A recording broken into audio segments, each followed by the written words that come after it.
Hello everyone, I am Dr. Kevin. Today I will discuss about the topic cell division. तो आइए देखते हैं आज का वीडियो। तो बच्चों, आज के इस वीडियो में हमने सेल डिवीजन के टॉपिक से एक बहुत ही टिपिकल टाइप का क्वेश्चन चूज किया है जो आपको आगामी नीट के एग्जाम में बहुत हेल्पफुल होने वाला है। तो आइए बिना देर किए हुए शुरू करते हैं। हमारा क्वेश्चन है the correct sequence of phases of cell cycle is।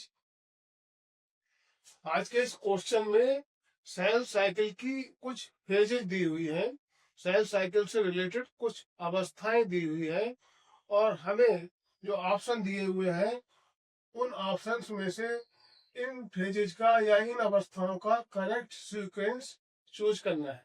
तो आइए शुरू करते हैं।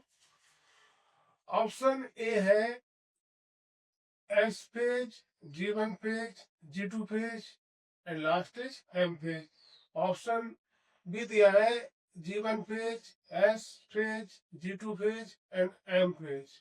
Option C is M phase, G1 phase, G2 phase and S phase। और ऑप्शन डी में दिया है, पहला है G1 phase, दूसरा है G2 phase, तीसरा है S phase और लास्ट है M phase। तो इनमें से आपको सही ऑप्शन चूज करना है।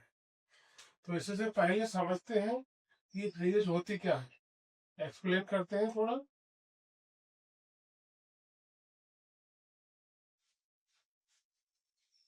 तो इस ये जो ऑप्शंस दिए हुए हैं इनमें आपको चार फेजेस दिखाई दे रही होंगी। पहला है एस फेज। एस फेज हमारी क्या होती है, ये कहलाती है सिंथेटिक फेज। एस फेज कहलाती है सिंथेटिक फेज। और इसमें क्या होता है, इसमें सिंथेसिस ऑफ डीएनए होता है। synthesis of DNA occurs in this phase। या हम ये कहें कि एस फेज में डीएनए का निर्माण होता है। अगली फेज है हमारी G1 phase.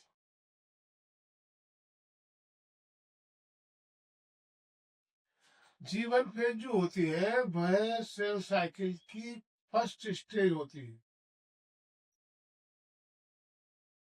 First stage of cell cycle is known as G1 phase. अगली फेज है G2 फेज। अगली फेज है हमारी G2 फेज। G2 फेज क्या है, ये नेक्स्ट फेज है सेल साइकिल की। और G2 फेज में जो सेल होती है वो डिवीजन के लिए कंटिन्यूस करती, ग्रोथ के लिए कंटिन्यू होती है। Cell continues to growth. G2 phase में सेल कंटिन्यूस टू ग्रोथ। जो सेल होती है G2 फेज में ग्रोथ के लिए प्रिपेयर होती है, ग्रोथ के लिए पूरी तरह से तैयारी करती है, तैयार होती है। और चौथी फेज इसमें है M phase.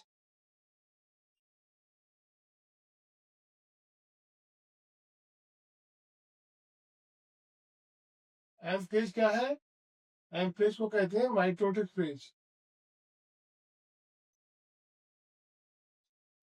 M phase is known as mitotic phase. इसको सेल साइकिल का लास्ट स्टेज भी कह सकते हैं, सेल साइकिल का लास्ट स्टेज।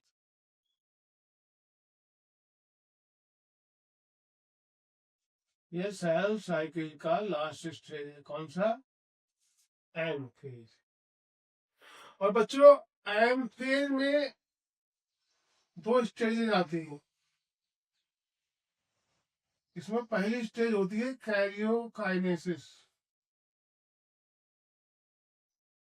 कैरियोकाइनेसिस। और दूसरी स्टेज होती है साइटोकाइनेसिस।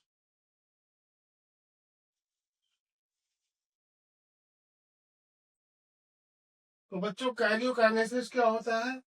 एक वर्ड होता है कैरियन, ग्रीक वर्ड है ये,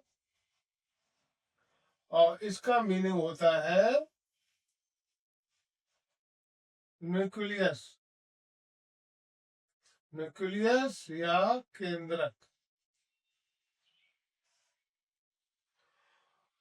और इसी तरह से साइटोकाइनेसिस में देखिए एक वर्ड होता है साइटोन, ये भी ग्रीक वर्ड है, और इसका मीनिंग होता है साइटोप्लाज्म या कोशिका द्रव्य।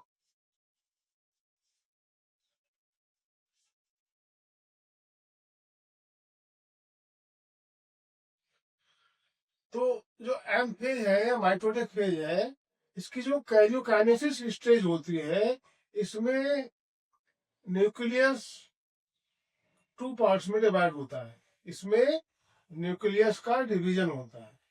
इसमें जो मदर सेल होती है, मदर सेल का न्यूक्लियस टू पार्ट्स में डिवाइड होकर टू डॉटर सेल्स का निर्माण करता है। ठीक इसी प्रकार से जो एम फेज या माइटोटिक फेज की अगली स्टेज होती है साइटोकाइनेसिस। इसमें मदर सेल का साइटोप्लाज्म दो भागों में या टू पार्ट्स में डिवाइड हो जाता है, और मदर सेल से दो डॉटर सेल्स बन जाती हैं, और दोनों सेल्स में सेम अमाउंट में साइटोप्लाज्म पहुंच जाता है।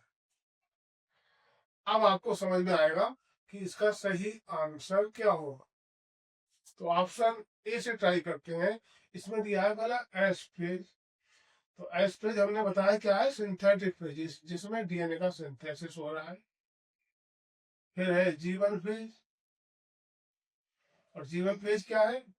First stage of cell cycle.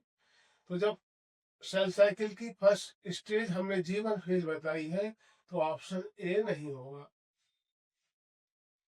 अब ऑप्शन बी को ट्राई करते हैं। इसमें पहली स्टेज है जीवन फेज। तो जीवन फेज है first stage of cell cycle, ये सही लग रहा है। अब आगे बढ़ते हैं। आगे अगली जो स्टेज है वो है एस फेज। एस फेज में बताया सिंथेटिक फेज, जिसमें डीएनए का सिंथेसिस होता है। अर्थात जो सेल होती है, डिवीजन से पहले उसमें क्या होगा, डीएनए का सिंथेसिस होगा, डीएनए का निर्माण होगा, डीएनए का फॉर्मेशन होगा। क्यों होगा? क्योंकि जब मदर सेल डॉटर सेल्स में डिवाइड होगी, तो उसके लिए डीएनए की अमाउंट ज्यादा चाहिए, तो इसलिए डीएनए की अमाउंट इंक्रीज होती है किसमें, एस फेज में। तो ये भी सही लग रहा है। अगला इसकी स्टेज है जी टू फेज। तो G two phase cell continues to growth या ग्रो। तो इसमें क्या कर रही है, सेल तैयार हो रही है डिवीजन के लिए। तो ये भी सही लग रहा है। अगली है एम फेज। तो एम फेज हमने क्या बताया, सेल साइकिल की लास्ट स्टेज होती है, जिसे माइटोटिक फेज कहते हैं। जिसमें क्या होता है, कैरियोकाइनेसिस और साइटोकाइनेसिस होता है, जिसमें न्यूक्लियस और साइटोप्लाज्म डिवाइड होती है। तो ये सही लग रहा है।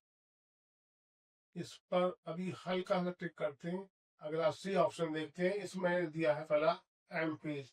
तो M phase is the last phase of cell cycle, और यहाँ पर ये पहले दिया हुआ है, इसलिए ये आंसर भी नहीं होगा। नेक्स्ट टी ऑप्शन देखते हैं। इसमें पहला दिया है G one phase. G one phase first stage of cell cycle है, तो ये सही लग रहा है। देखते हैं, आगे बढ़ते हैं। G two phase. G two phase क्या है, सेल कंटिन्यूस टू ग्रो।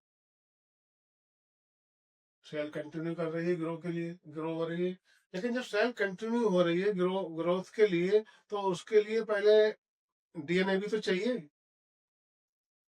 और डीएनए सिंथेसिस किस स्टेज में हो रहा है? DNA synthesis takes place in S phase. Synthesis of DNA occurs in S phase. तो यहाँ पर क्या होना चाहिए था, एस फेज, इसलिए यह ऑप्शन भी गलत होगा। तो बच्चों आपका सही आंसर होगा ऑप्शन टी, जिसमें दिया है G1 phase, S phase, G2 phase and last is M phase. This is the correct answer. तो डियर स्टूडेंट्स, ये था आज का बहुत ही टिपिकल टाइप का क्वेश्चन जो मैंने काफी प्रयास के बाद आपके लिए तैयार किया है, इस आशा के साथ कि इसी तरह के क्वेश्चंस की प्रैक्टिस आप लोग करते रहें और अपने जीवन में सफलता के सोपान चढ़ते रहें। तो बच्चों, आज का हमारा वीडियो आपको कैसा लगा?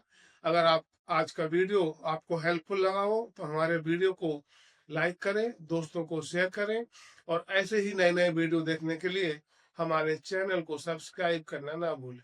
थैंक यू बच्चों।